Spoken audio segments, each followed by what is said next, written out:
பார்க்க போகிற புனிதர் புனித பேட்ரிக். புனித பேட்ரிக் அயர்லாந்து நாட்டுக்கு கிறிஸ்தவத்தை கொண்டு வந்ததால் இவர் அயர்லாந்து நாட்டின் திருத்தூதர் என்று அழைக்கப்படுகிறார். புனித கொலும்பா மற்றும் புனித பிரிஜித் ஆகியோருடன் இவரும் அயர்லாந்தின் பாதுகாவலர் ஆவார். புனித பேட்ரிக் பெரிய பிரித்தானியா நாட்டில் கிபி 387 பிறந்தார். இவருடைய 16வது வயதில் கடற்கொள்ளையர்கள் இவரை கடத்தி கொண்டு போய் அயர்லாந்து நாட்டிலுள்ள ஆதி மனிதர்களிடம் அடிமையாக விற்றுவிட்டனர். அந்த ஆதி மனிதர்களின் தலைவன் பெயர் மில்ச்சு. அந்த தலைவனிடம் புனித பேட்ரிக் தன்னை தன் பெற்றோரிடம் அனுப்புமாறு பணிவுடன் கேட்டார். அந்த தலைவன் மில்ச்சு, உன்னை என் அடிமையாக வாங்கிவிட்டேன், என் ஆடுகளை மேய்த்து கொண்டிரு என்று கட்டளையிட்டான். 6 ஆண்டுகள் புனித பேட்ரிக் அடிமையாக வாழ்ந்தார். ஒரு நாள் இரவு புனித பேட்ரிக் தூங்கிக் கொண்டிருக்கும் போது கடவுளின் தூதர் அவர் முன் தோன்றி, பேட்ரிக் எழுந்திரு, உன் பெற்றோரிடம் திரும்பி போ, உனக்காக துறைமுகத்தில் ஒரு கப்பல் காத்து கொண்டிருக்கிறது என்றார். புனித பேட்ரிக் எழுந்து தான் கண்டது கேட்டது கனவா என்று எண்ணிய போது மீண்டும் கடவுளின் தூதர் புனித பேட்ரிக்கிடம் பேசினார். புனித பேட்ரிக் அப்படியே செய்கிறேன் என் ஆண்டவரே என்று கூறினார். அந்த துறைமுகம் 200 மைல் தூரத்தில் இருந்தது. புனித பேட்ரிக் எழுந்து துறைமுகத்தை நோக்கி ஓடினார். சில நாட்களில் துறைமுகத்தை சென்றடைந்தார்.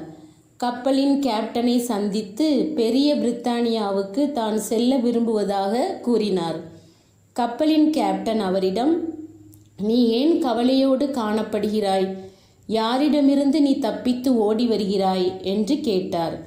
புனித பேட்ரிக், என்னை சில கடற்கொள்ளையர்கள் கடத்தி கொண்டு போய் ஆதி மனிதர்களிடம் விற்றுவிட்டனர். 6 ஆண்டுகளாக நான் அவர்களுக்கு அடிமையாக வாழ்ந்தேன். இப்போது நான் என் பெற்றோரிடம் திரும்பிச் செல்ல வேண்டும் என்றார். கப்பலின் கேப்டன் அவரை கப்பலில் பயணிக்க அனுமதித்தார்.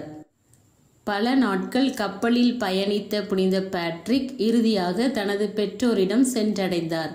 மகிழ்ச்சியாக இருந்தார். ஒரு நாள் அவர் உறங்கும் போது மீண்டும் ஒரு காட்சி கண்டார். கடவுளின் தூதரின் குரல் கேட்டது. நீ அயர்லாந்துக்கு இறைப்பணிக்காக செல்ல வேண்டும். புனிதமான சிறுவனே, நீ கடவுளுக்குள் வா என்று அந்த தூதர் கூறினார். அப்போது புனித பேட்ரிக் பிஷப் ஜெர்மேனிடம் திருச்சபையின் படிப்பு படித்து கொண்டிருந்தார். பிஷப் செலஸ்டினிடம் பிஷப் பெல்டியம் அயர்லாந்தில் உள்ள ஆதி மனிதர்களிடம் கிறிஸ்தவத்தை போதிக்க அந்த மொழி பேசும் நபர் வேண்டும் என்று கூறினார். மொழி பிரச்சனையால் நற்செய்தி அறிவிக்கும் பணி தடைபட்டுள்ளதாக பிஷப் பெல்டியம் அவரிடம் தெரிவித்தார். நாம் அப்பணியை தொடர்ந்து செய்ய அயர்லாந்தின் ஆதி மனிதர்களின் மொழியான செல்டிக் மொழி பேசும் நபரை நாம் தேர்ந்தெடுத்து அனுப்ப வேண்டும் என்று கூறினார். இயற்கையை, சிலைகளை வழிபடும் அவர்களிடம் கிறிஸ்துவின் நற்செய்தியை அறிவிக்க வேண்டும் என்றார். அப்போது பிஷப் ஜெர்மெயின் புனித பேட்ரிக் அயர்லாந்தில் 6 வருடங்கள் அடிமையாக வாழ்ந்ததையும் அவருக்கு செல்டிக் மொழி நன்கு தெரியும் என்பதையும் தற்போது தன்னிடம் படித்து கொண்டிருக்கும் அவரை அங்கு அனுப்பலாம் என்றும் கூறினார். அதன்படி நற்செய்தி பணியாற்ற புனித பேட்ரிக் பிஷப் ஜெர்மேனின் சிபாரிசின்படி கிபி 433 அயர்லாந்துக்கு அனுப்பப்பட்டார். நற்செய்தி பணிக்காக அவரை ஆயராக திருநிலைப்படுத்தி சக ஊழியர்களுடன் அயர்லாந்துக்கு அனுப்பினர். புனித பேட்ரிக் அங்கு சென்றபோது ஆதி மனிதர்களின் தலைவர் டீச்சூவால் தடுத்து நிறுத்தப்பட்டார். டீச்சு புனித பேட்ரிக்கிடம், எங்கு செல்கிறாய்? இது எனது இடம் என்று கூற, அதற்கு புனித பேட்ரிக், நான் கடவுளின் தூதனாக வந்திருக்கிறேன். இங்குள்ள மக்களிடம் இயேசுவை பற்றி கூற வந்திருக்கிறேன் என்றார். அந்த ஆதி மனிதன், எந்த ஒரு புதிய கடவுளையும் நாங்கள் ஏற்றுக்கொள்ள தயாரில்லை என்றான். புனித பேட்ரிக், இல்லை, இயேசு ஒருவர் மட்டுமே ஒரே கடவுள் என்று கூறினார். அப்போது அந்த தலைவன் டீச்சு கோபமுற்று புனித பேட்ரிக்கை வெட்ட வாளை வீச முயன்றான். ஆனால் அவருடைய கை செயலற்று போயிற்று. அதனால் வந்திருக்கும் இம்மனிதன் புனிதமான மனிதன் என்பதை அவன் உணர்ந்து கொண்டான். இனி நான் உங்கள் வழியில் தடை சொல்ல மாட்டேன். நீங்கள் இந்த இடத்தில் உங்களது பணியை செய்யலாம் என்று அனுமதி கொடுத்தான். புனித பேட்ரிக் அந்த இடத்தில் ஆலயமும் தியான கூடமும் கட்டினார். அந்த இடத்தின் தலைவன் டீச்சுவிடம் புனித பேட்ரிக் மற்ற இடங்களின் தலைவர்களையும் சந்திக்க வேண்டும், அதற்கு உன் உதவி வேண்டும் என்று கேட்டார். அதற்கு அவன், அடுத்த ஞாயிற்றுக்கிழமை எங்கள் இனத்தின் திருவிழா, அதற்கு அனைத்து தலைவர்களும் அங்கு வருவார்கள், அப்போது நீங்கள் அவர்களை சந்திக்கலாம் என்று கூறினார். தலைவன் டீச்சுவின் ஆலோசனைக்கு நன்றி கூறிய புனித பேட்ரிக் அவன் கூறியபடியே அத்திருவிழாவில் அந்த தலைவர்களுக்கெல்லாம் தலைவன் செக்ஸ்டனை சந்தித்தார். சில நாட்களில் செக்ஸ்டனும் புனித பேட்ரிக்கிடம் ஞானஸ்நானம் பெற்று கிறிஸ்தவரானார். அவரது மகன் பெனினை புனித பேட்ரிக்கின் நற்செய்தி பணிக்காக அவருடன் அனுப்பி வைத்தான்.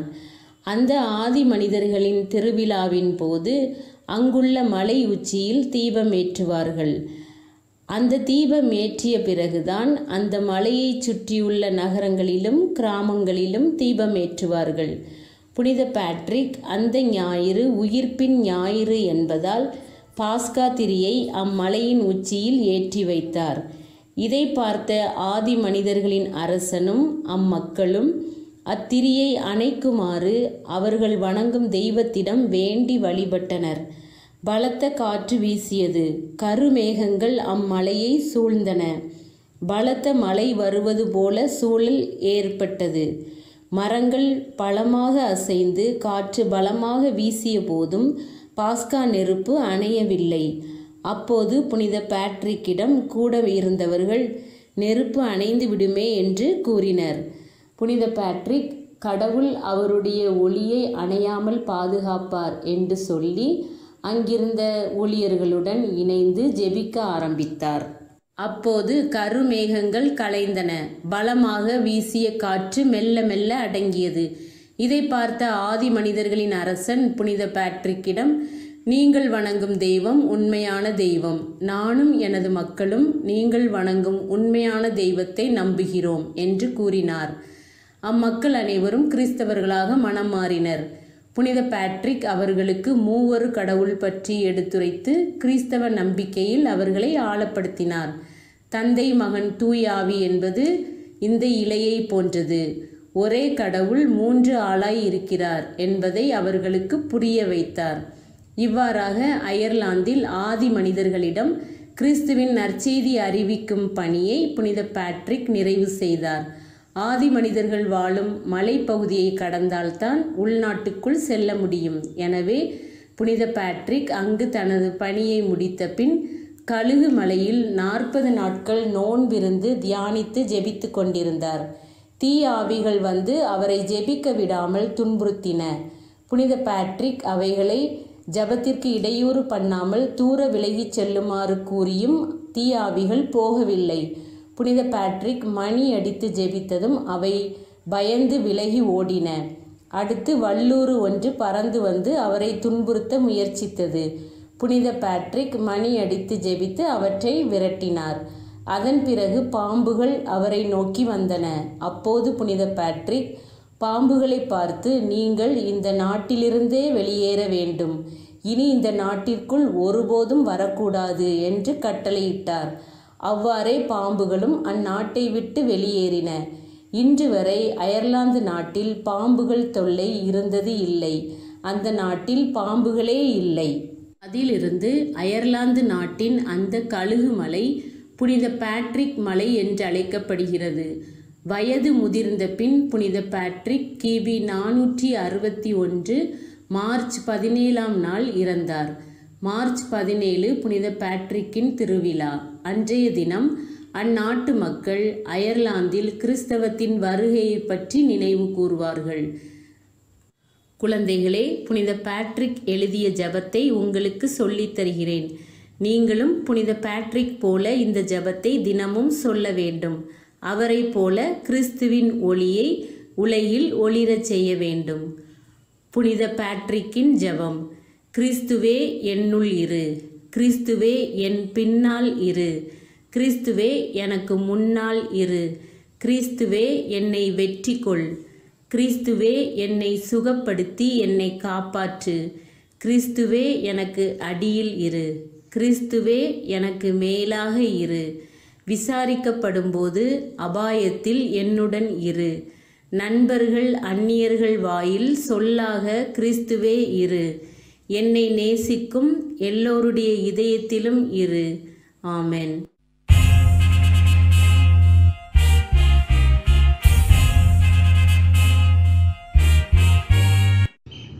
இன்றைக்கு நமக்கு கொடுக்கப்பட்டிருக்கிற மாபெரும் தலைவர் யாருன்னா நோவா. தொடக்க காலத்துல ஆதாம் ஏவாள் வழியாக தான் மனிதகுலம் பெருகியது. இப்போ உலகம் முழுவதுமே வன்முறையால நிறைஞ்சி சீர்கெட்டு போய் இருந்தது. எல்லா மனிதர்களுமே தீயவர்களாகவே இருந்தாங்க. ஆனா நோவாவும் நோவாவோட குடும்பத்தார் மட்டுமே நேர்மையாளராக வாழ்ந்தாங்க. அப்போ கடவுள் நோவாவை காப்பாற்றணும் அப்படின்னு நினைச்சு, மக்களுடைய பாவத்தினால இவங்களை நான் அழிக்க போறேன், 40 நாட்கள் இரவும் பகலும் மழை பெய்யும் அப்படின்னு நோவா கிட்ட நீ ஒரு மரத்தால பேழையை செய்யி அப்படின்னு சொல்றாரு. அவரும் என்ன செய்யறாரு, ஆண்டவருக்கு கீழ்ப்படிந்து ஒரு பேழையை செய்யறாரு. அந்த பேழைக்குள்ள உயிரினங்கள்ல ஜோடி ஜோடியா எல்லா வகை உயிரினங்கள்லயும் ஒவ்வொரு ஜோடி ஜோடியாக பேழைக்குள்ள அடைச்சிட்டு நோவாவோட குடும்பத்தாரையும் பேழைக்குள்ள போங்க அப்படின்னு கடவுள் நோவாவுக்கு கட்டளையிட்டார். அவரும் என்ன செய்யறார், ஆண்டவருடைய கட்டளைக்கு கீழ்ப்படிந்து 40 நாட்கள் பேழைக்குள்ளேயே இருந்தாரு. 40 நாட்களும் இரவும் பகலும் இடைவிடாது மழை பெஞ்சிக்கிட்டே இருந்தது. வெள்ளப்பெருக்கும் வந்துச்சு. நிலத்தில் ஊர்வன பரப்பன காட்டு விலங்குகள், நிலத்துல தவழ்றது அனைத்து மனிதர்களுமே இறந்து போனாங்க. ஆனா நோவாவும் அவரோட குடும்பத்தாரும் அவரோட இருந்த எல்லா உயிரினங்கள் மட்டும் கடவுளால் காப்பாற்றப்பட்டது. நோவாவுக்கும் கடவுளுக்கும் இடையேயான உடன்படிக்கைக்கு அடையாளமாக வானத்துல என்ன செஞ்சது, ஒரு வானவில் தோன்றுச்சு. பின்பு நோவா ஒரு புறாவை வெளியில பறக்க விடுறாரு. எதுக்கு, வெள்ளப்பெருக்கு சரியாயிட்டா, 40 நாள் மழை பெஞ்சு எல்லாம் நார்மல் ஆயிட்டா அப்படின்னு பார்க்க ஒரு புறாவை அனுப்புறாரு. ஒரு புறா பறந்து போய் ஒரு மரத்துல இருந்து ஒரு இலைய கொய்துட்டு வருது. அதுக்கப்புறம் தான் நோவா சரி எல்லாம் சரியாயிட்டு அப்படின்னு 40 நாட்களுக்கு பிறகு என்ன செய்யறாரு, நோவாவும் அவரோட குடும்பத்தாரும் அவர் கூட இருந்த எல்லா வகை உயிரினங்களும் பேழையை விட்டு வெளியே வந்தாங்க. வெளியே வந்த நோவா கடவுளுக்கு நன்றி பலி செலுத்துறாரு. தன்னையும் தன்னுடைய குடும்பத்தையும் காப்பாத்தினதுக்காக அவரு கடவுளுக்கு ஒரு நன்றி பலி செலுத்தினார். நாமளும் நோவாவை போல நேர்மையாளராக இருந்தோம் அப்படின்னா கடவுள் நம்மையும் காப்பாற்றுவார். நாமும் தினமும் கடவுள் நமக்கு செய்த காரியங்களுக்காக கடவுளுக்கு நன்றி சொல்லிட்டு இருக்கணும். எல்லாரும் உங்களோட பயிற்சி புக்கில் இருக்கிற கொஸ்டின் ஆன்சர் எழுதி உங்களுக்கு கொடுக்கப்பட்டிருக்கிற மொபைல் நம்பருக்கு அனுப்பி வைங்க.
2வது நாள்ல நம்ம இருக்கோம். இதுதானே உங்களுக்கு டிபிஎஸ் கிளாஸ் பிடிச்சிருக்கா? பிடிச்சிருக்குதா? நேரத்துல இருந்து ஆரம்பிச்சிருக்கு. அப்படிதானே எல்லாரும் நேரம் பாத்தீங்களா? பாடங்கள்லாம் உங்களுக்கு பிடிச்சிருந்துச்சா? சரி, இப்போ நம்ம குரூப் 2 பாடம் வகுப்புகள் 3, 4, 5க்குள்ள நம்ம பாடங்களை பார்க்க போறோம். நேற்று நீங்க யாருடைய அழைப்பை பார்த்தீங்க? ஆபிரகாமோட அழைப்பை பார்த்தீங்க. அப்படிதானே? உங்களுக்கு இந்த வருஷத்துக்குள்ள தலைப்புகள் என்னன்னா மாபெரும் அழைப்புகள். அந்த அழைப்புகள்ல முதல்ல நம்ம ஆபிரகாமோட அழைப்பை பார்த்தோம். இப்ப 2வது மோசேயோட அழைப்பை பார்க்கிறோம். சரியா? இப்ப யாரோட அழைப்பை பார்க்க போறோம்? மோசேயோட அழைப்பை பார்க்கிறோம். உங்களுக்கு கொடுக்கப்பட்டுள்ள இறைவார்த்தை பகுதி வந்து விடுதலை பயணம் அதிகாரம் 3 இறைவசனங்கள் 1 முதல் 12 வரை. விடுதலை பயணம் அதிகாரம் 3 இறைவசனங்கள் 1 முதல் 12 வரை. ஓகேயா? இப்ப பாத்தோம் மோசேயை பத்தி. இஸ்ராயல் மக்களை பத்தி நாம நிறைய படிச்சிருக்கோம். அப்படின்னா அவங்க வந்து பார்வோன் மன்னனிடம் வந்து நிறைய அடிமை வேலைகளால என்ன பண்றாங்க? துன்புறுத்தப்பட்டாங்க. அப்படிதானே? ரொம்ப கடினமான வேலைகள் என்னன்னா சாங்கு தூக்குறது, செங்கல் தூக்குறது, அதுக்கப்புறம் வயல்வெளி சம்பந்தப்பட்ட நிறைய வேலைகளால அவங்க என்ன பண்ணாங்க? துன்புறுத்தப்பட்டாங்க. இதனால அவங்களோட வாழ்க்கை என்ன ஆகுது? வெறுப்புக்குள்ளாக நிலையில அவங்க இருக்காங்க. இந்த சமயத்துல பார்வோன் மன்னன் என்ன செய்யலாம்? இஸ்ராயல் மக்களோட எண்ணிக்கை பெருகிடக்கூடாதுன்னு சொல்லிட்டு மருத்துவ பெண்களுக்கு என்ன சொல்றாருன்னா, அவங்களோட பிறக்கிற ஆண் குழந்தைகளை என்ன செய்யுங்க? நீங்க கொண்டு போட்டுருங்க அப்படின்னு சொல்றாங்க. இந்த சூழ்நிலையில தான் கடவுள் என்ன செய்யறாரு? இந்த மக்களோட ஒரு கஷ்டத்தை பார்த்து இவங்களுக்காண்டி ஒரு தலைவர் நம்ம தேர்ந்தெடுக்கணுங்க நினைக்கிறாரு. அந்த சமயத்துல லேவிங்கிற ஒரு பெண்ணுக்கு ஒரு அழகான ஆண் குழந்தை பிறகுது. அந்த ஆண் குழந்தைய அவங்க 3 மாதம் என்ன செய்யறாங்க? வளர்க்குறாங்க. 3 மாசத்துக்கு அப்புறம் வந்து அந்த பிள்ளைய வந்து அவங்களால மறைச்சு வைக்க முடியல. அதனால என்ன பண்றாங்கன்னா, ஒரு அழகிய நாணல் கூடை செஞ்சு அந்த கூடைக்குள்ள அந்த பிள்ளைய குழந்தைய வச்சு நைல் நதியில விடுறாங்க. எந்த நதியில விடுறாங்க? நைல் நதியில விடுறாங்க. அந்த நைல் நதியில விடுற சமயத்துல யார் வர்றாங்க? பார்வோன் மன்னனுடைய மகள் என்ன செய்யறாங்க? வரும்போது அந்த கூடை அப்படியே அந்த தண்ணியில மூலியதை விட்டோம்னா அப்படியே பேப்பரை ஏதாவது மூவ் பண்ணி போயிட்டு இருக்குங்க. அதே போல அந்த கூடை போகுது. அந்த கூடையை பார்த்த உடனே அந்த பக்கத்துல இருக்க அந்த பெண்களிடம் சொல்றாங்க, நீங்க அதை போய் எடுத்துட்டு வாங்க. அவங்க எடுத்துட்டு வந்து கொடுக்கும் போது அதை திறந்து பார்க்கறாங்க. ஒரு அழகான ஆண் குழந்தை எதிரே இருக்கு. உங்களுக்கு ரொம்ப சந்தோஷமா இருக்குது. இந்த பிள்ளையை நாம என்ன செய்யணும்? எடுத்துட்டு போய் அரண்மனையில வளர்க்கணும்னு எண்ணி என்ன செய்யறாங்க? அந்த பிள்ளையை எடுக்கிறாங்க. உடனே அந்த பிள்ளைக்கு அந்த இடத்துல ஒரு பெயர் விடுறாங்க. என்னன்னா மோசே. மோசேங்கிற பெயருக்கு பொருள் என்னதுன்னா தண்ணீரிலிருந்து எடுக்கப்பட்டது. மோசேங்கிற பெயருடைய பொருள் என்னது? தண்ணீரிலிருந்து எடுக்கப்பட்டது. என்ன செய்யறாங்க? மோசையை எடுத்துட்டு போறாங்க. அரண்மனையிலேயே வளர்றாரு. வளர்ந்து பெரியவனாகிறாரு. ஒரு நேரம் அதை வந்து தெருவை சுத்தி நாம தெருவை சுத்துறோம்ல, அதே போல அவரும் ஒரு நாள் தெருவை சுத்தி வரும்போது ஒரு எதிர்த்து என்ன செய்யறான்? அடிக்கிறான். ரொம்ப அடிக்கிறது பார்த்துட்டு அவன் நம்ம எதிரின்னு இப்படி அடிக்கிறான்னு சொல்லிட்டு அந்த எதிர்த்து என்ன செய்வாரு? போய் அவர் அடிக்கிறாரு. அடிச்சொல்லி அவன் என்ன செய்யறான்? செத்து போயிடுறாரு. உடனே அவனுக்கு மோசைக்கு பயம் கொடுத்துருது. இதை பார்வோன் மன்னன் கேட்டாலும் நம்மளே பழக்கம்னு நினைப்பாருன்னு எண்ணிட்டு இருக்கும் போதே பார்வோன் மன்னனுக்கு செய்தி போயிடுது. உடனே பார்வோன் மன்னன் என்ன செய்யறாரு? மோசையை பிடிச்சி இழுத்துட்டு வர சொல்றாரு. ஆனா மோசை என்ன பண்றாரு? மிதியான் நாட்டுக்கு தப்பி ஓடுறாரு. எந்த நாட்டுக்கு? மிதியான் நாட்டுக்கு. மிதியான் நாட்டுலதான் யாரு இருக்கானா? மோசையிட மாமா இருக்காரு, இத்திரோ. யாரு? மோசையிட மாமா பேரு இத்திரோ. அவர் தான் மிதியான் நாட்டுல இருக்காரு. மிதியான் நாட்டுக்கு போயிடுறாரு. மிதியான் நாட்டுக்கு போய் அவங்க ஏதாவது வேலை பார்க்கணும்ல, வேலை பார்த்துதானே பழைக்க முடியும். அதே போல அவங்க மாமா வந்து ஆடு மேய்க்கிற தொழில இருந்தாரு. அந்த ஆடு மேய்க்கிற தொழில வந்து மோசை நிச்சயம் எடுக்கிறாரு. இப்படி ஒரு நேரம் ஆடு மேய்த்து கொண்டு ஆடு மேய்க்கிறதுக்கு போறாரு. போகும்போது ஒரு உறவு கடவுளுடைய மழைங்கிற ஒரு உறவு மழைக்கு என்ன செய்யறாரு? போறாரு. அப்ப அந்த ஆடு மேய்த்து கொண்டு இருக்கும்போது ஒரு உச்சிக்கு வந்து என்ன செய்யுது? எரிஞ்சிட்டு இருக்கு. ஆனா எரியும் போது தீர்ந்து போகல. இப்போ ஒரு இது எரியுதுன்னா கரைச்சு உள்ளவங்கள அதே போல ஆனா உள்ள எரிஞ்சுக்கிட்டே இருக்கு. பாக்குறது அந்த செடி இப்படி எரிஞ்சுக்கிட்டே இருக்கு. ஆனா தீர்ந்து போகல. எப்படி அப்படின்னு பக்கத்துல போனாரு. பக்கத்துல போகும்போது என்ன ஆகுது? ஒரு குரல் கேட்குது, மோசே மோசே. உடனே அவரு இதோ நாட்டு மறுபடியும் போடுறாரு. யாரு? மோசை மோசை கூட்டது யாரு? கடவுள். அவரு இதோ நான் சொன்னே கடவுள் என்ன சொல்றாரு? மோசே நீ இருக்கிற இடம் என்னது? புனிதமான இடம். நீ கால போட்டுருக்க அந்த மிதியடி என்ன சொல்லி கலத்தி விடு அப்படிங்கிறார். அதுக்கப்புறம் சொல்றாரு, நான் ஆபிரகாமின் கடவுள், ஈசாக்கின் கடவுள், யாக்கோபின் கடவுள். சரியா? நீ எதுக்கும் பயப்படக்கூடாது, நான் உன்னோடு இருப்பேன் அப்படிங்கிறாரு. அப்படி இருந்தாலும் அவருக்கு ஒரு தயக்கம். சொல்றாரு, நீ தயங்காத, நான் உன்னோட எப்பவும் இருப்பேன். நீ இந்த உன்னுடைய மக்கள், இஸ்ராயல் மக்கள் வந்து இந்த பாவம் மன்னனிடம் என்ன செய்வாங்க, ரொம்ப துன்புறுத்தப்பட்டு இருக்காங்க, அவங்கள நீ வந்து வழிநடத்தி கொண்டு வரணும் அப்படிங்கிறாரு. அப்ப அவர் ஓகே சொல்றாரு, நீ வழிநடத்தி கொண்டு வந்து இந்த மலையை கடக்கும் போது மலையை நீ என்ன செய்வ, வழியிடுவ, இதுதான் நான் சொன்னதுக்கு அடையாளம் அப்படிங்கிறாரு.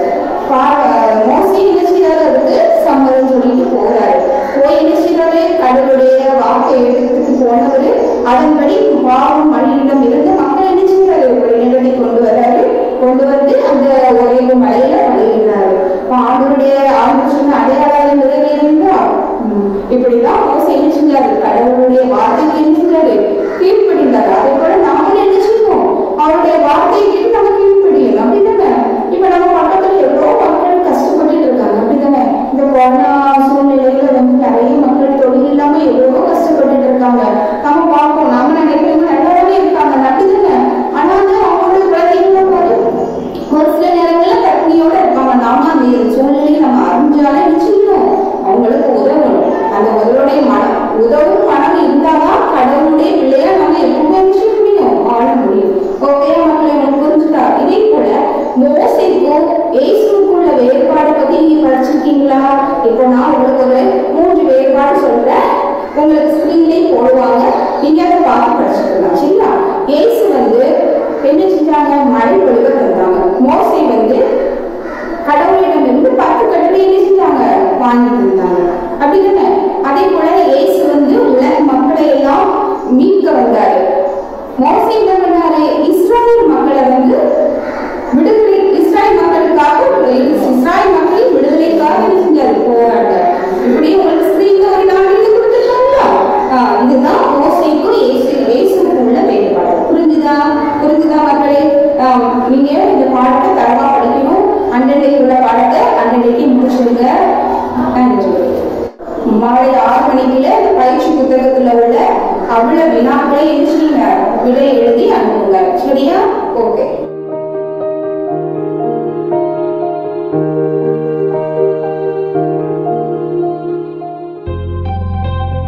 கெட்ட குமாரனின் உவமை. லூக்கா 15:11 முதல் 32.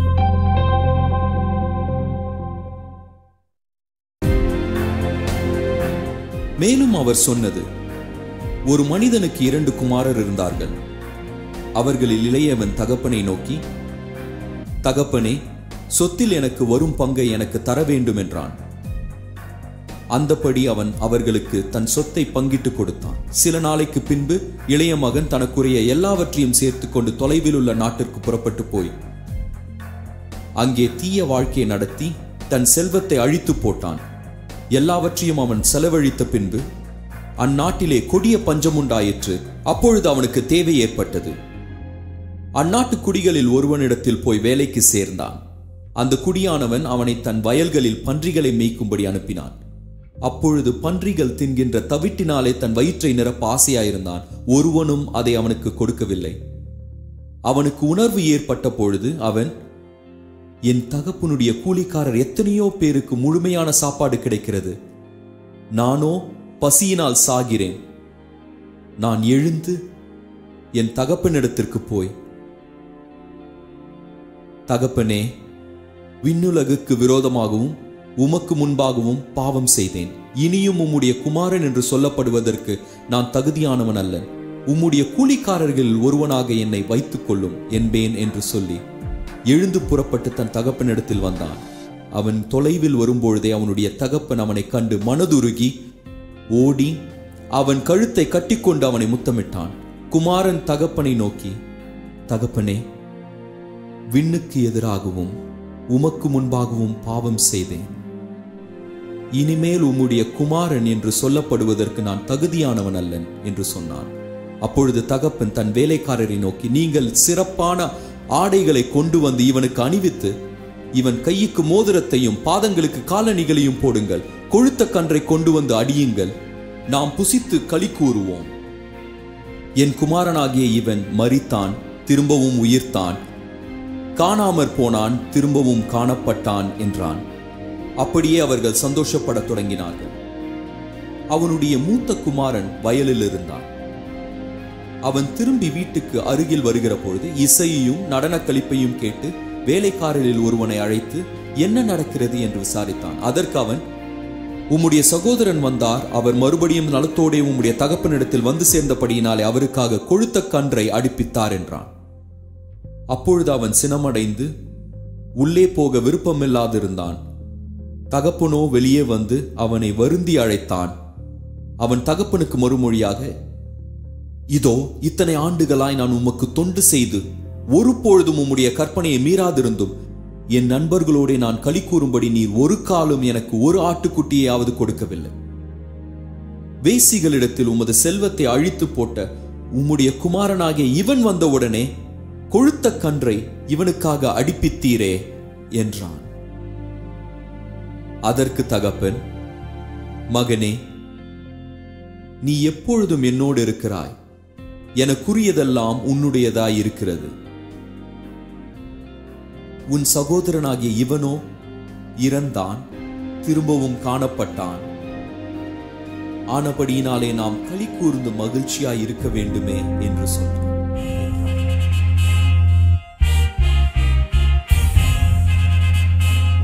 Hello, good morning. இயேசுக்கு மிகவும் விருப்பமான குழந்தைகளே, எப்படி இருக்கீங்க? நல்லா இருக்கீங்களா? நாம் மிகவும் மோசமான காலகட்டத்தில் இருக்கோம். இந்த நேரத்தில் நீங்கள் வீட்டில் குடும்பமாக ஜெபம் பண்ணுங்க. ஆண்டவரிடத்தில் மிகவும் நெருங்கி போங்க. அவரையும் போற்றி புரிந்து பாடுங்க. திருப்பாடல்களை சத்தமாக வாசிங்க. இதன் மூலம் நம்ம கடவுளுடைய இறக்கத்தை நாம் பெறலாம். இந்த கொரோனா நோயிலிருந்து நம்ம சீக்கிரம் விடுபடுவோம். கவலைப்படாது. சரி, நேற்று 3வது பாடம் நடத்திருப்பாங்க. மலைப்பொழிவு பேர் பெற்றோர் நடத்தினாங்களா? நன்று. நான் 2வது பாடம் கடவுள் நம் தந்தை, அந்த பாடத்தை நான் நடத்த வந்துருக்கேன். முதலாவது இந்த கடவுள் நம் தந்தைங்கிற பாடத்தினுடைய முக்கிய சாராம்சங்களை நம்ம எல்லாம் சொல்லணும். அதுக்கு முன்னால என்னுடைய ஆசிரியர் மத்தியை பற்றி ஒரு சில வார்த்தைகள். இவர் இறையாட்சியை பற்றி அதிகமாக இந்த நூலை எழுதியிருக்கிறாரு. அடுத்து அறவைய மொழியில் இந்த நூலை எழுதினார். 3வது கிறிஸ்தவ மக்கள் ரொம்ப கஷ்டப்பட்ட காலத்துல, யூத சங்கங்களால் கொடுமைப்படுத்தப்பட்ட காலத்துல இவர் இந்த நூலை எழுதியிருக்கிறாரு. இயேசுதான் உண்மையான மெசியா என்பதை அவருடைய நூலில் வலியுறுத்தியிருக்கிறார். அது மட்டுமல்ல, இயேசு இறைமகன் என்பது நூலிலிருந்து நாம் கண்டு கொள்ளலாம். சரி, இன்றைய இறைவார்த்தையை பார்ப்போம். நம்முடைய இறைவார்த்தை மத்தேயு அதிகாரம் 6 இறை வசனங்கள் 25 முதல் 34 முடியும். நான் ஒரு சில கருத்துக்களை மட்டும் நான் வாசிக்கிறேன். ஏன்னா அதை முழுது வாசிக்க நேரம் போதாது. நீங்க வீட்டில் இந்த பகுதியை, நமக்கு கொடுக்கப்பட்ட இந்த பகுதியை ஒரு 2 தடவை 3 தடவை நீங்க வாசித்தா நாங்கள் அனுப்பக்கூடிய வினாக்களுக்கு நீங்கள் சரியாக பதில் சொல்லணும். அதிகாரம் 6 மத்தேயு நற்செய்தி அதிகாரம் 6 இறை வசனங்கள் 25 முதல் 34 முடியும். உயிர் வாழ எதை உண்பது, எதை குடிப்பது என்றோ, உடலுக்கு எதை உடுத்துவது என்றோ நீங்கள் கவலை கொள்ளாதீர்கள். பறவைகளை நோக்குங்கள், அவை விதைப்பதும் இல்லை, அறுப்பதும் இல்லை, களஞ்சியத்தில் சேர்த்து வைப்பதும் இல்லை. உங்கள் உன்னத தந்தை அவற்றுக்கு உணவு அளிக்கின்றார். கவலைப்படுவதால் உங்களில் எவர் தமது உயரத்தோடு ஒரு முழம் கூட்ட முடியும்? காட்டு மலர் செடிகள் எப்படி வளர்கின்றன என கவனியுங்கள். அவை உழைப்பதும் இல்லை, நூற்பதும் இல்லை. ஆனால் சாலமோன் கூட தம் மேன்மையில் எல்லாம் அவற்றில் ஒன்றை போலவும் அணிந்திருந்ததில்லை என நான் உங்களுக்கு சொல்கிறேன். இன்றைக்கு இருந்து நாளைக்கு அடுப்பில் எரியப்படும் காட்டுப்புள்ளுக்கு கடவுள் இவ்வாறு செய்கிறார் என்றால், இவ்வாறு அணி செய்கிறார் என்றால் உங்களுக்கு இன்னும் அதிகமாக செய்ய மாட்டார். ஆகவே அனைத்திற்கும் மேலாக அவரது ஆட்சியையும் அவருக்கு ஏற்புடையவற்றையும் நாடுங்கள். ஆகையால் நாளைக்காக கவலைப்படாதீர்கள், ஏனெனில் நாளைய கவலை போக்க நாளை வழி பிறக்கும். அந்தந்த நாளுக்கு அந்தந்துள்ள தொல்லையே போதும். முக்கியமான கருத்துக்களை சொல்லியிருக்காங்க. அதிகமாக நாம கவலைப்படுறோம் இந்த நேரத்துல. அதனால நம்ம கவலையெல்லாம் ஆண்டவரத்துல ஒப்படைத்துவிட்டு நாம நிம்மதியா இருக்கும். அதை பற்றி யோசித்து மனக்குழப்பம் அடைய வேண்டாம். இதுல தெல்ல தெளிவாக எதிர்பார்க்கிறது. சரி, இப்போ கடவுள் நம் தந்தை, அவர் எப்படிப்பட்டவர் அப்படிங்கிறத முதல்ல கடவுள் ரொம்ப கருணையானவர். அவர் தான் அந்த விண்ணையும் மண்ணையும் படைத்தவர். நம்ம ஒவ்வொருவருடைய நாம் பிற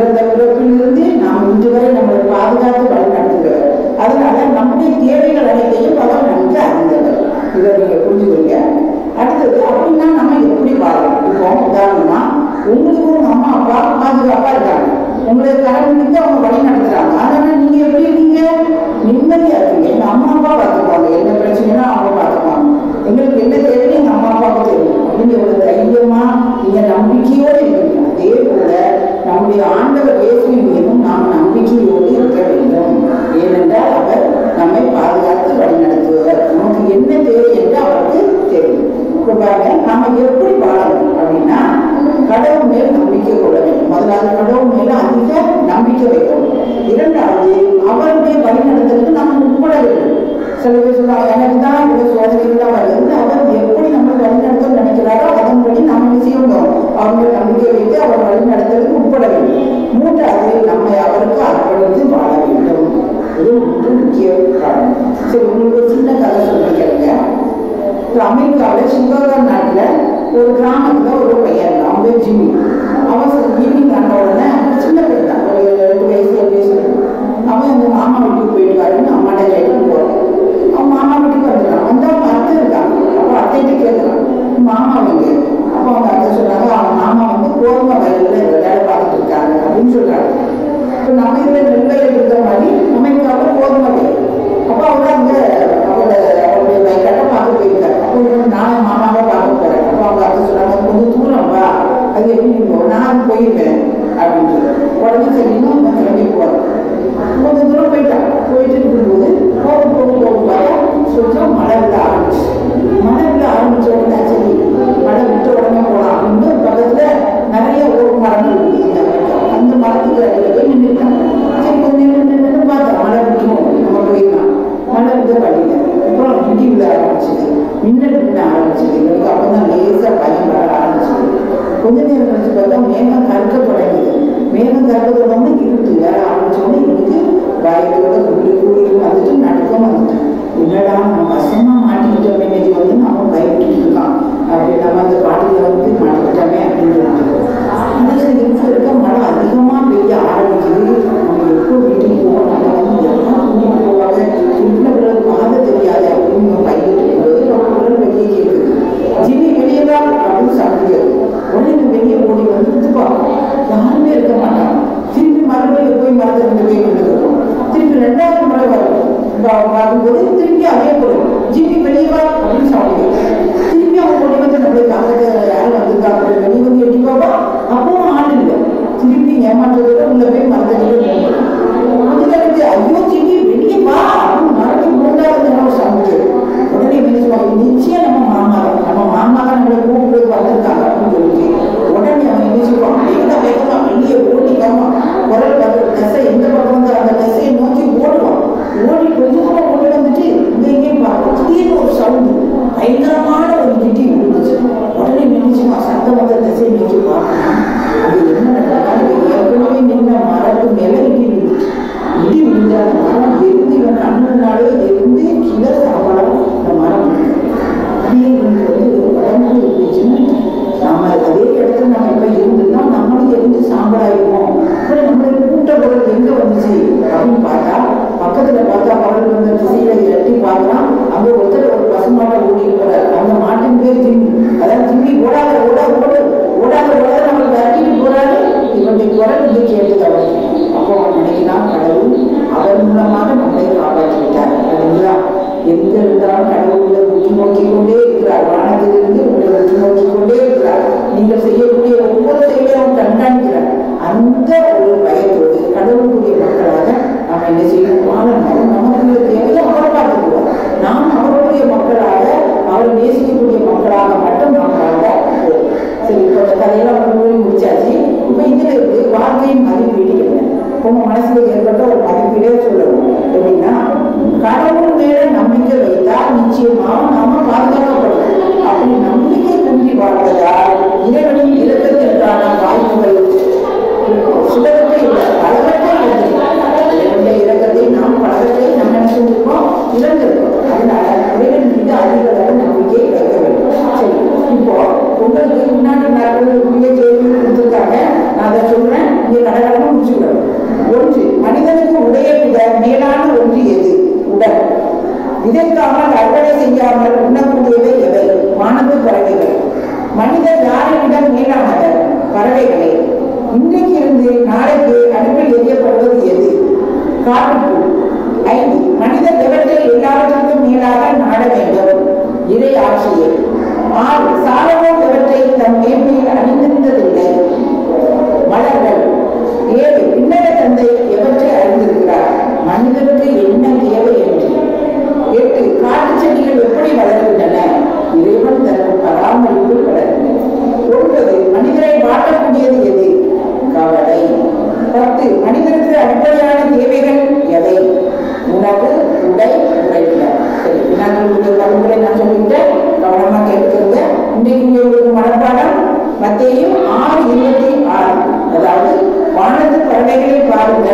அதை விதைப்பதும் இல்லை, அறுப்பதும் இல்லை, களஞ்சியத்தில் சேர்த்து வைப்பதும் இல்லை. அதுதான் இன்றைய பாடம். சரி, இன்றைய பாடம் முடிச்சுட்டேன். இதுக்குள்ள ஒரு சிறு மனநிலை, அதாவது இப்போ நீங்க நேராக இருந்தால் உங்கள்கிட்ட கேட்கலாம்.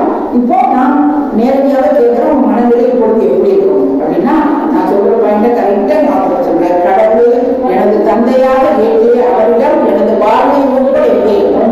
இரண்டாவது, என் விருப்பங்கள் நான் கேட்கிற மன்றாட்டுகள் நிறைவேறாத போது நான் மனம் தளர மாட்டேன், அவர் மேல் நம்பிக்கை வைப்பேன். மூன்றாவது, அவரது கரத்திலே என்னையும் என் குடும்பத்தையும் ஒப்படைத்து வரும்போது நமக்கு எந்த குறையுமே ஏற்படாது அப்படின்னு சொல்லி ஒரு நம்பிக்கையோடு. சரி, வினாக்கள் விடைகளை எழுதி மாலை 6 மணிக்குள் 9790323961 என்ற வாட்ஸ்அப் எண்ணுக்கு அனுப்புங்கள். இறுதியாக ஒரே ஒரு வார்த்தை, தந்தையை உமது கரத்தில் என்னையும் என் குடும்பத்தையும் ஒப்படைக்கிறேன். தேங்க்யூ.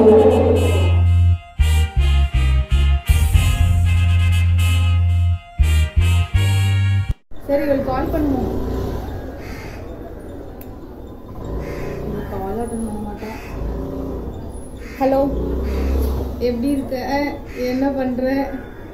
நான் என்ன பண்ணுவேன், என் செல்ஃபோன் பற்றி ஒரு விழிப்புணர்வு பண்ணலாம் அப்படின்னு சொல்லிட்டு ஃபாதர் சொன்னாங்க. அதனால் அதுக்கு ஏதாவது குறிப்பு கிடைக்குமா அப்படின்னு சொல்லிட்டு பார்த்துட்ருக்கேன். நீ சமையல் குறிப்பு எழுதுகிற லேடி மாதிரி நோட்டு கைமா உட்காந்துருக்கேன்னு நினைக்கிறேன். ஆமாம், அதை ஏன் கேட்குறேன். நம்ம ரியாவோட ஸ்டேட்டஸை பற்றியா? இல்லையே, பார்க்கல. என்ன போட்டிருந்தா? ஐயோ, வாட்ஸ்அப் ஸ்டேட்டஸில் ஸ்வச் பாரத்தான், க்ளீன் பட்னமா, க்ளீன் திருச்செந்தூரம். ஐயோயோ, அவள் போடுற ஸ்டேட்டஸ் எல்லாம் பார்த்தா என் மனசு பக்கு பக்கு பக்கு பக்கு பக்கு பக்குன்னு அடிக்குது. நானும் சரி அவள் திருந்திட்டா போலையேன்னு சொல்லி அவள் வீட்டுக்கு போய் பார்த்தா எப்பவும் மாதிரி அவளும் குப்பையாக தான் இருக்கா, வீடும் குப்பையாக தான் இருக்கு. நீ என்ன சொல்ற? அவன் நல்ல நாள்லயே குளிக்க மாட்டா, நாள் பூசைக்கே குளிக்காம தான் வருவா. நீ வேற. ஆமா, ஒரு வீட்டை கூட்டி பெருக்கி வைப்போமே அப்படிலாம் எதுவும் கிடையாது. அவங்க அம்மா போட்டு அவளை கத்துன்னு கத்திட்டு கிடக்காங்க. சரி, அதை விடு. எங்க வீட்டு பக்கத்துல ஒரு ஹிந்திக்கார அண்ணன் இருக்காங்க பாத்துக்கோ.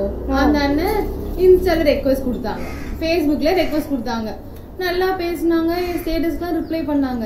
இன்னைக்கு யதார்த்தமா நானும் அந்த அண்ணனும் பால் வாங்க வந்திருக்கோம். சரி, நம்மளை பார்த்து சிரிப்பாங்கன்னு பாக்குறேன், ஒரு ரியாக்ஷனும் இல்ல. என்ன மனுஷங்க, நேர்ல பார்த்தா பேச மாட்டாங்க, ஆன்லைன்ல நல்லா பேசுறாங்க. இதை ஏன் கேட்க, அதுவாது வீட்டுக்கு வெளியே, இது வீட்டுக்குள்ளேயே நடந்த ஒரு விஷயம். 24 மணி நேரமும் எங்க அம்மா கூட தான் இருக்கேன். எங்க அம்மாவுக்கு என்ன ஒரு மனுஷனா கூட மதிக்க மாட்டேங்கிறாங்க. நானும் ஒரு வாஸ்து மீனை வாங்கி வச்சிருந்தேன். சரி, வீட்டை விட்டு வெளியே போகும்போதெல்லாம் அந்த வாஸ்து மீனை பார்த்துட்டு போனா நாள் அமோகமா போகுமே அப்படின்னு என் ஃப்ரெண்டு சொன்னா பார்த்துக்கும். சரி, ஒரு வாஸ்து மீனை வாங்கி போட்டு டெய்லி வீட்டை விட்டு வெளியே போகும்போதெல்லாம் அந்த மீனை பார்த்துட்டு போவேன். நேற்று அந்த வீட்டை மீனை பார்த்துட்டு போடுறேன், மீனை பார்க்கலான்னு போறேன், தொட்டிக்குள்ள மீனே காணும், தொட்டி மட்டும்தான் இருக்கு. எனக்கு பகீரன் ஆயிட்டு. எங்க அம்மாட்ட ஓடி போய், ஏமா மீன் எங்கம்மா அப்படின்னு கேட்டா, எங்க அம்மா 2 நாளைக்கு முன்னாடி ஒரு மீன் வறுவல் பண்ணி தந்தேனே பாத்தியா அப்படின்னு கேட்டாங்க. ஆமா, நல்லா சாப்பிட்டுட்டு வேணும் இன்னும் வைங்கன்னு கேட்டியே, அந்த மீன் தான் இந்த மீன், உனக்கு மீன் வறுவல் பண்ணி கொடுத்தாச்சு. எப்பா பாரு கையிலே போனையும் காதுல ஹெட்போனுமா இருந்தா உலகத்துல நடக்கிறதெல்லாம் எப்படி தெரியும் அப்படின்னு சொல்லி ஒரே திட்டு பார்த்துக்கோ எனக்கு. அதுவும் கரெக்டு தான். நீ சொல்லும் போது தான் ஞாபகம் வருது. இது நான் ஏன்டிட்டு போன பார்த்துக்கோ, காது அடைச்சிருக்குன்னு. அவர் கொஞ்ச நாள் ஹெட்செட் யூஸ் பண்ணக்கூடாது, அதனாலதான் வந்துட்டுன்னு சொல்லிட்டாரு. சோ கஷ்டமா இருக்கு. ஆமா, இப்ப காது போயிட்டு அடுத்தது கண்ணு போயிரும் போல எனக்கு. சரி, அதை விடு. என் தம்பி ஒருத்தன் இருக்கான் பார்த்துக்கோ. அன்னைக்குதான் உங்க வீட்டுக்கு போயிருக்க, ரூம்ல இருந்துட்டு அவனை சுடு அவனை துரத்துன்னு கத்திட்டு இருக்கான். என்னன்னு பார்த்தா பப்ஜி விளையாண்டுட்டு இருக்கான். என்ன ஆளுக்குன்னு தெரியல, வெளியே விளையாட மாட்டானுங்க, வீட்டுக்குள்ள அப்படி கத்திட்டு கிடக்குறானுங்க. இதையே விட அன்னைக்கு நாள் தூண்டல் பாலத்துக்கு காத்து வாங்கலாமேன்னு கொஞ்சம் அந்த இடத்துல நடந்து போயிட்டு இருந்தேன். தூண்டல் பாலத்துக்கு கீழே ஒருத்தன் ஹெல்ப் ஹெல்ப் ஹெல்ப்னு கத்துறான். ஐயோ, தண்ணிக்குள்ளதான் விழுந்துட்டான் போல அப்படின்னு சொல்லிட்டு பக்கத்துல போய் என்னடாச்சுன்னு பார்த்தா பையா ஹெல்ப் பையா ஹெல்ப் பையா ஹெல்ப்னு கத்துறான். என்னன்னு பார்த்தா பப்ஜியை வச்சு விளையாடிட்டு கிடக்கான். அந்த கோவத்துக்கு பக்கத்துல கடந்த கல் எடுத்து மண்டையிலே போட்டாச்சுப்பா. சரி, இது எங்க வீட்டுல எங்க அப்பா பண்றது. காலையில 7 மணிக்கு நியூஸ் பேப்பர் வாசிக்கிறாங்க, திருப்பி 11 மணிக்கு சன் நியூஸ் பாக்குறாங்க, திருப்பி சாயங்காலம் யூடியூப்ல நியூஸ் பாக்குறாங்க. ஒரே நியூஸ் தானே நாள் முழுக்க ஓடுது, எதுக்கு இத்தனை தடவை பார்க்கணும்? வீட்ல என்னத்த சொல்ல. ஆமா, உங்க அப்பாக்கு பிஎஸ்என்எல் காரன் வைஃபை கொடுத்தே அவன் அம்பானிக்கு டஃப் கொடுக்க ஆரம்பிச்சிருவான் போலயே, நல்லா வளர்ந்துருவான் போலயே. என்னத்த சொல்றது, நீ வேற. இதை ஏன் கேட்க, கொஞ்ச நாளைக்கு முன்னாடி நம்ம ஊர் ஒரே சோக கடல்ல முங்கி போயிருந்ததே பாத்தியா? என்ன சொல்ற, புரியலையே. இந்த குக் வித் கோமாளி CWCன்னு ஒண்ணு போட்டுட்டு இருந்தானே விஜய் டிவில. ஆமா 2 தடவை பார்த்தேன். அதுல ஏதோ ஒரு பெரிய குடும்பமா, அப்பான்றாங்க, சக்கி அக்கான்றாங்க, புகழ்ன்றாங்க. ஐயோ அது பண்ற கூத்தா.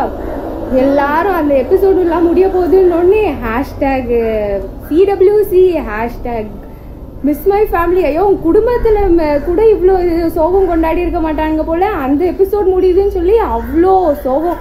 நம்ம ஊரே ஒரே தண்ணி கடா கிடந்தது. வீட்டை விட்டு வெளியே போறோம், முட்டி வரங்கிட்டு தண்ணி, ட்ரெஸ் எல்லாம் தூக்கிட்டு தான் நடந்து போனோம். பத்துக்கோ இது தெரியாம போச்சே. சரி அடுத்தது கேளு. இங்க நம்ம கவர்மெண்ட் அனௌன்ஸ் பண்ணிருக்காங்க பத்தியா, ஸ்கூல் பிள்ளைங்களுக்கு ஆன்லைன் கிளாஸ்ன்னு. அது நடக்கிற கொடுமையை பத்தியா, ரூமை கூட்டிட்டு ஆன்லைன் கிளாஸ் கவனிக்கிறேன்ட்டு பப்ஜி விளையாடுறதும், யூடியூப் பாக்குறதும், வீட்டுல அம்மா வந்துகிட்டா கிளாஸ் கவனிக்கிறேன்னு போய் வேற, இதுல ஸ்டாஃப்ஸை வேற மார்க் வேற பண்ணிக்கிறாங்க. என்னத்த சொல்றது. அவங்க கூட பரவாயில்ல. அதுவும் இந்த 3 to 5 வயசு இருக்க குழந்தைங்க பண்ற அட்டகாசத்தை பத்தியா. என் அக்கா பொண்ணு ஒருத்தி அப்படிதான். சாப்பிடவான்னு என் அக்காவும் தொண்டை தண்ணி கத்துற அளவுக்கு கூப்பிடுறா, வரவே இல்லை. எங்க மச்சான் என்ன பண்ணாரு, டக்குன்னு போனை வாங்கி ஒரு இன்ஃபபெல்லா ஏதோ சூச்சு டிவியா ஏதோ ஒன்னா எதையோ போட்டாரு. எங்க இருந்து வந்தான்னு தெரியல, பஜக்கால்னு வந்து நிக்கிறா. என் அக்கா இதை ஒரு சாக்கா வச்சுக்கிட்டு அவளும் சாப்பாடு ஊட்டி முடிச்சுட்டா. பத்துக்கோ முந்தி காலத்துல நான் இப்படியா யூடியூப் பார்த்தா சாப்பாடு ஊட்டினாங்க, நிலாவை பார்த்துதான் சாப்பாடு ஊட்டினாங்க. அதெல்லாம் அந்த காலம். இப்ப அப்படியா இருக்கு. இப்படி சாப்பிட்டியா நீ ஃபர்ஸ்ட்? அது ஐயோ அதுக்கு மேல ஒரு பெரிய கூத்து. என்னதான் சொல்ற நீ? எங்க அம்மா நல்ல நாள்ல சமைச்சா கூட சாப்பிட்டுலாம் போல. இப்போ ஏதோ யூடியூப் பார்த்தா அதுவும் மெட்ராஸ் சமையலாம் என்னெல்லாமோ சொல்றாங்க.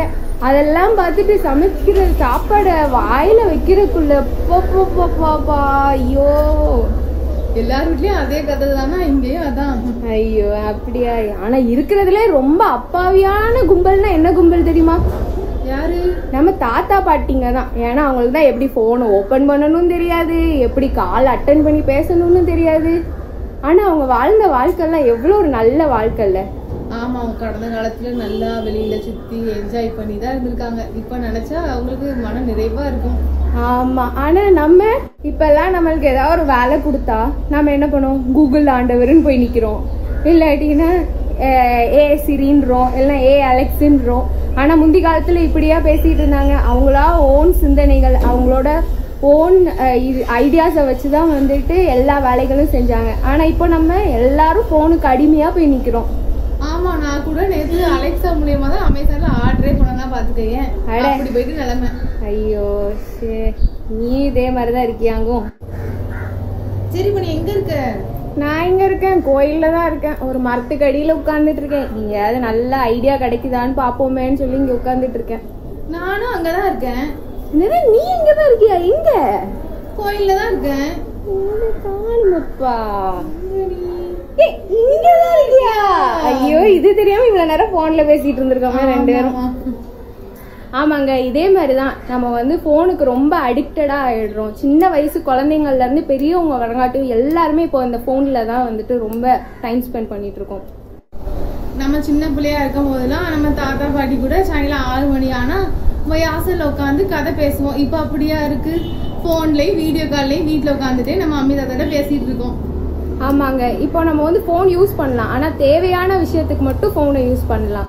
நம்ம குடும்பங்கள் கூடயும் நம்ம நண்பர்கள் கூடயும் நம்ம நேரங்களை செலவு பண்ணுவோம். நன்றி.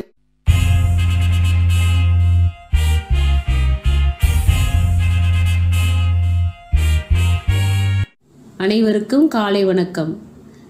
மாணவர்களே, நேற்று தொடக்க கால திரு அவையின் வளர்ச்சியை பற்றி கூறும் திருத்தூதர் பணிகள் நூலை பற்றி தெரிந்து கொண்டோம். இன்று எங்கு எப்போது திருச்சபை தொடங்கப்பட்டது என்று அறிந்து கொள்வோமா? உங்களுடைய பைபிள், பயிற்சி புத்தகம், குறிப்பு எழுதுவதற்கு நோட்டு எல்லாத்தையும் எடுத்து வைத்துக்கொள்ளுங்க. சரியா? பாடம் 2, எருசலேம் திரு அவை. திருத்தூதர் பணிகள் அதிகாரம் 2, இறைவசனங்கள் 1 முதல் 41 முடிய. நம் கத்தோலிக்க திரு அவை முதலாக எங்கு தொடங்கப்பட்டது? எருசலேமில் தொடங்கப்பட்டது. எப்போது தொடங்கப்பட்டது? பெந்தகோஸ்து நாளில் தொடங்கப்பட்டது. எப்படி தெரியுமா?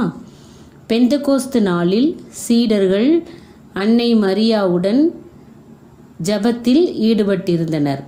பெந்தகோஸ்து என்பதற்கு 50ஆம் நாள் என்பது பொருள். பாஸ்கா விழாவிற்கு பின் 50வது நாளில் இவ்விழா கொண்டாடப்பட்டது. அறுவடையின் முதல் பலனுக்கான திருவிழாவாகவும் இது கொண்டாடப்பட்டது. இயேசு விண்ணகம் சென்ற பின் தூய ஆவியை அனுப்புவதாக சீடர்களுக்கு வாக்களித்திருந்தார். அதை எதிர்பார்த்து நம்பிக்கையுடன் சீடர்கள் காத்திருந்தபோது கொடுங்காற்று வீசியது. வானத்திலிருந்து ஓர் இரைச்சல் உண்டாகி அவர்கள் இருந்த வீடு முழுவதும் ஒலித்தது. நெருப்பு போன்ற பிளவுற்ற நாவுகள் சீடர்கள் மீது வந்து இறங்கியது. தீனாக்கு வடிவிலே தூய ஆவி அன்னை மரியா மற்றும் சீடர்கள் மேல் வந்திறங்கினார். தூய ஆவி பொழியப்பட்ட அந்த இடத்தில்தான் நம் கத்தோலிக்க திரு அவை தொடங்கப்பட்டது. நெருப்பு, காற்று, நீர் ஆகியவை தூய ஆவியின் அடையாளங்கள்.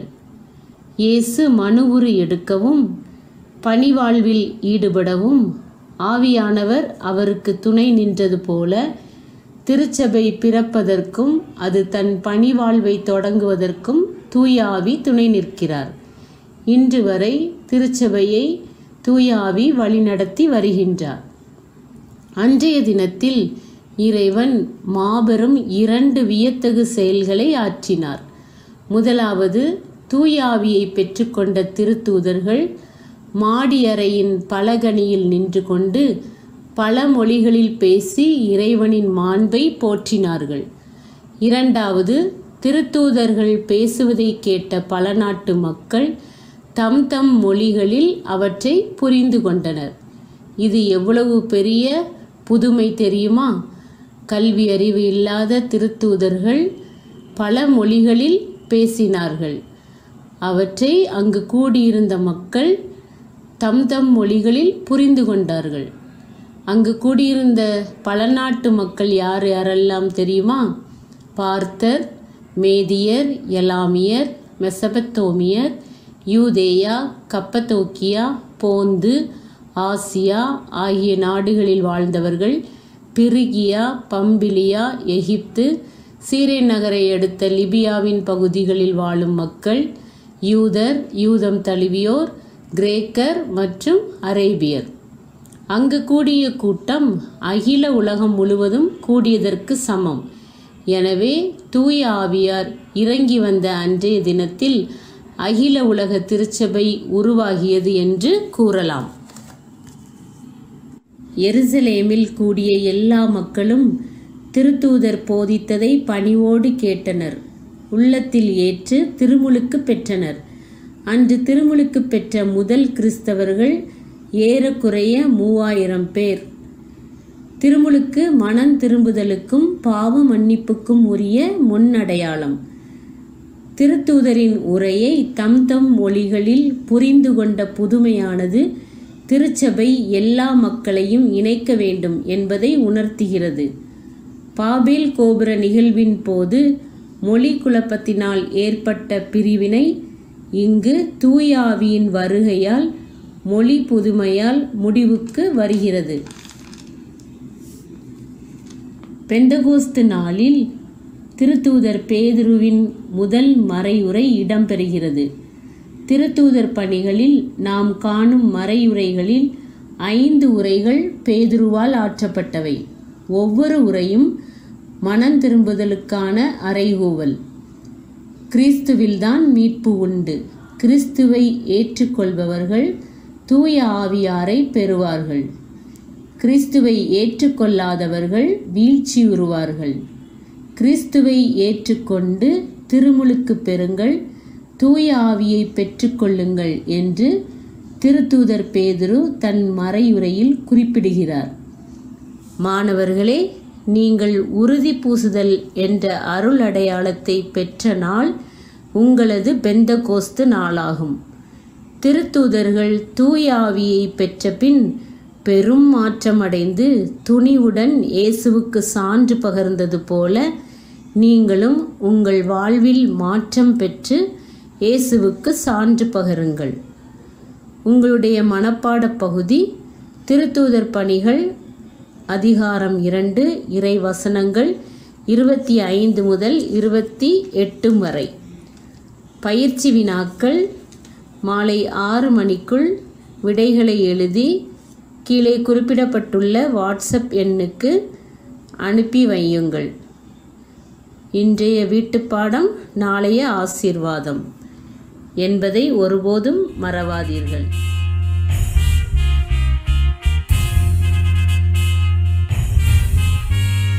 இது பட்டணம் VBS, இது டிஜிட்டல் VBS.